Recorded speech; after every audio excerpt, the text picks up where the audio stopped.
O PP de Pontevedra reuniuse na súa sede cos representantes do Comité de Empresa del Nosa. Para Jacobo Moreira é importante que novas empresas cheguen á cidade, pero tamén manter as actuais empresas, como por exemplo esta cloreira situada na ría de Pontevedra. A empresa está tramitando todos os permisos e nós o que opinamos é que se a empresa cumple coa legalidade, con toda a normativa que se exixe, desde logo que pedimos é que esa decisión política de favorecer a continuidade desta empresa, porque desde logo a falta de emprego, a falta de oportunidades de emprego en Pontevedra e a falta de industria para nós sigue sendo o principal problema desta cidade. Dende o Comité de Empresa del Nosa dixeron que les van onde os reciban. Agradeceron que o PP lles dese esta posibilidade, xa que din teñen moito que contar e o único que eles defenden é a continuidade do seu posto de traballo.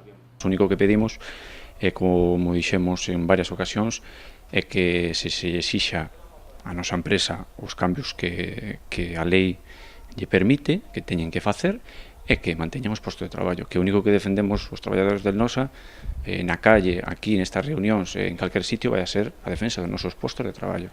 Nós non nos metemos en política, non somos políticos. Eu dixeno varias veces, porque moitas veces acúsenos aquí de todo. E nós non, nós vamos a defender o noso posto de traballo, pese a que lle pese, iso que o teñan. Se todo segue segundo o previsto e non hai novidades por parte do Goberno autonómico e a empresa, esta cloreira debería pechar as súas portas en decembro deste ano.